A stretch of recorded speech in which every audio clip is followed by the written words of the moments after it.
Hi, this is a digital presentation, an overview of my paper, Trump, Dialogic Blunder by Erica Sanchez. First, I wanted to give you a little bit of an overview about Trump himself. I won't go too far into his history, but just enough so that you know who he is and how he is relevant.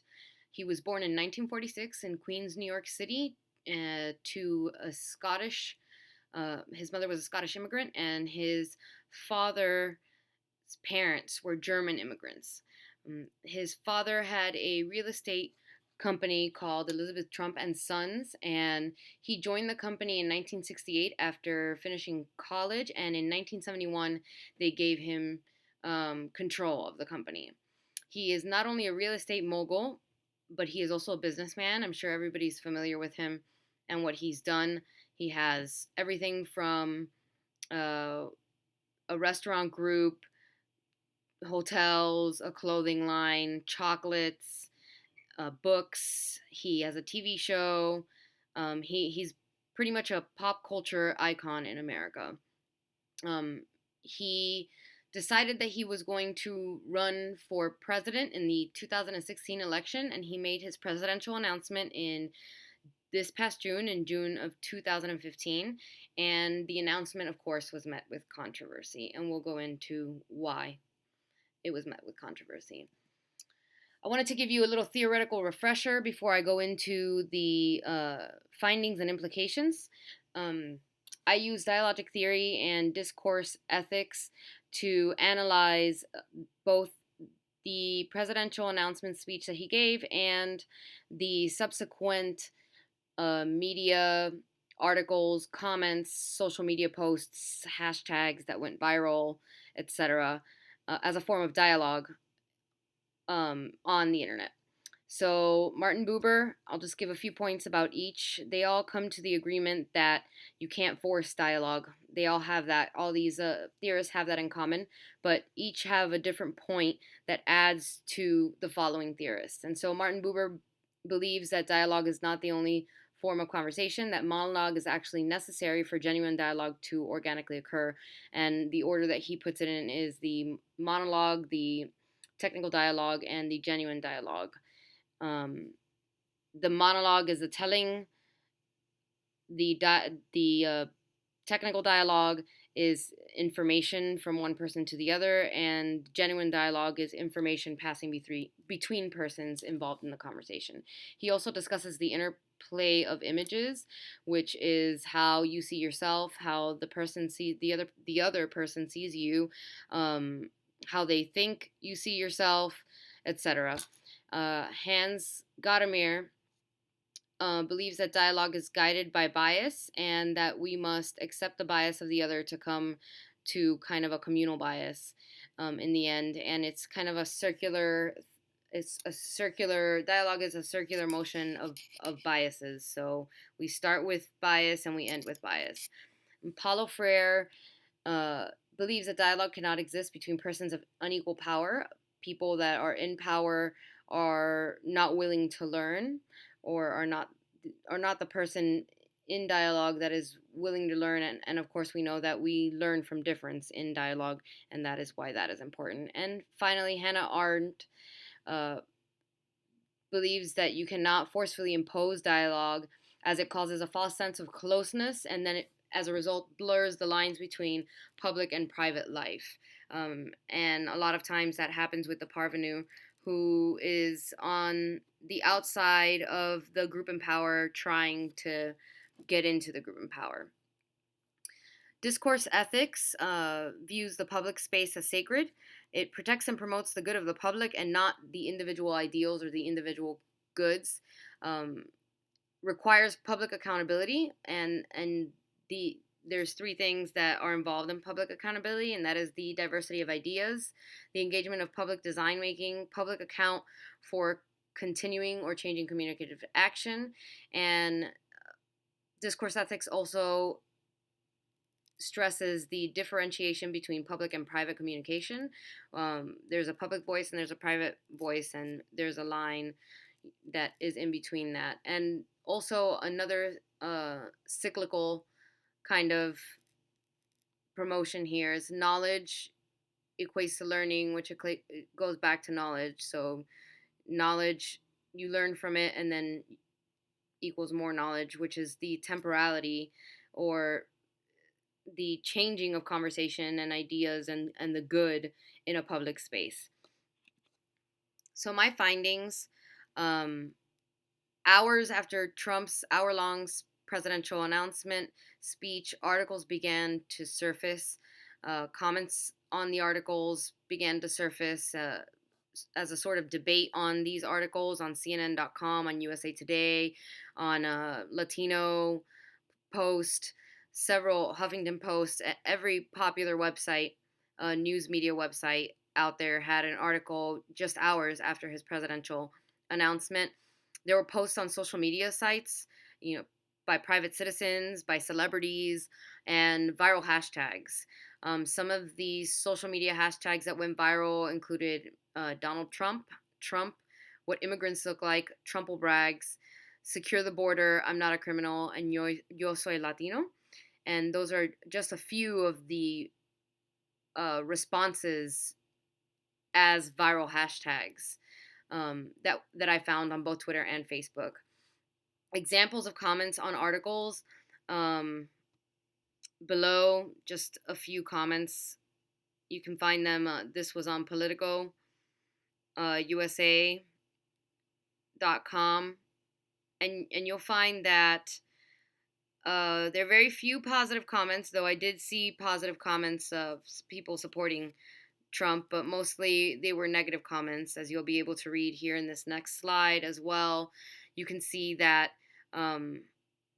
people just had a lot to weigh in on after his initial presidential announcement speech, and not very many of their thoughts were positive thoughts. And I included some excerpts from Trump's speech. It's an hour-long speech. It's about 40 pages when it is transcribed. But just a few things as examples. I didn't want to make this presentation very long, but these are just a few of the things that he mentioned. The first is regarding Mexican immigrants. They're bringing drugs, they're bringing crime, they're rapists. His declaration of his richness, which he said a couple of times in that speech. Also, Islamic terrorism is eating up large portions of the Middle East. They've become rich, and I'm in competition with them. And how stupid are our leaders? How stupid are these politicians to allow this to happen? How stupid are they? Just a general idea of how his speech went. So some implications from what I observed.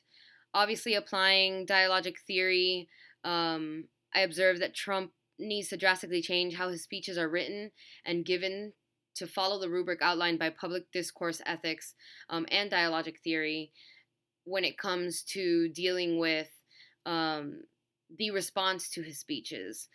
He must learn to accept the bias of the other, as Gadamer suggests, even if he does not agree with it, and respect the public sphere as a sacred space for a diversity of ideas, as public discourse ethics suggests. He must learn the difference between his public communications and his private communications. He is proud of the fact that he is candid and, according to him, quote unquote, honest in his speech, but it requires a bit of filtering, if you will, or framing of how you say things. It's good to be honest, but you must know what you have to leave in the private communications. For example, calling other politicians and other people in power stupid over and over in your speech is that should be left for a private communication at home or with a friend, and not in a public speech addressing the entire country. If the changes are not made, he will continue to isolate the majority of the American people, and negative media articles, comments, and viral hashtag campaigns will continue. His comments about Mexican immigrants and declarations of how rich he was, and And his comments on ISIS having all the money and him being in competition serves to isolate a great deal of people. Hispanics have are the majority of the minority in this country, and that number keeps rising. They are a great deal of the population, and these words uh, isolated them, and he lost business, with Telemundo and with other Hispanic companies, and his companies that are the business he has in Mexico and other Latin American countries because of this. The comment about ISIS isolates and, first off, uh, downplays the severity of the situation and the lives that have been lost, both American and overseas, of the people in this ongoing war by stating that they have all the money and he's in competition, as if that is what matters. And that isolates a great deal of the American people, both middle class, lower class. You know, the majority of the American people would think to disagree with that comment as the most important thing that's happening in the war with ISIS. And if these things don't change, if he isn't careful to follow, you know, public discourse ethics, most importantly, and try to adhere to some sort of rubric in the dialogic theory, it'll severely damage his campaign, business, and reputation further than they have already been damaged. Some more implications. The As it relates to political speeches and the age of social media. Um, we're in a different world now with the ability to have conversations and share our opinions and facts and what we believe on social media across the globe, essentially, with anyone and everyone. We can comment on social media articles. We're not just reading a newspaper and making a comment to our significant other or whoever's in the house at the time. We can share our opinions, and millions of people across the globe can not only read them but engage in them. And it's important to leverage this newfound communication, this new style of communication. Political speeches that take dialogic theory into consideration and follow the rubric outlined by discourse ethics will foster healthy dialogue and debate. And that's important because politicians can take this information that they learn from this dialogue, from reading it and from engaging in it, to leverage their speeches and address the key issues that concern private citizens, and in turn gain votes or support from these people, according to, of course, what the public sphere believes in or follows. And private citizens can take the information they learn from the dialogue and use it to make informed decisions about who to support and when to support them, which is also very important. A lot of the times when we vote for during the election, maybe we're not as informed as we could be, and that's important in choosing a good leader for the country. Um, Also, following public discourse ethics will promote inclusiveness and avoid isolation of the public. Very important, and it goes back to fostering healthy dialogue, and including these people. And if you do say something offensive, to work to rectify the situation instead of disregarding them and as important, if you will. Um, Lastly, Trump's speech and subsequent social media outcry is a good example of what can happen when dialogue is not properly engaged and public discourse ethics are disregarded in favor of a private voice in a public space.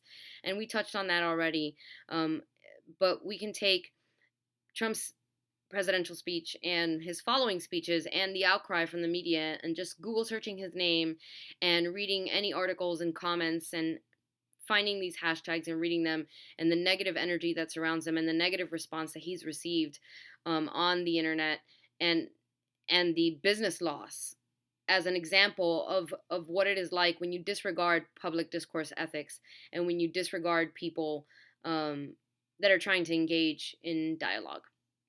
So that's all I got. I hope you enjoyed this presentation. Thank you.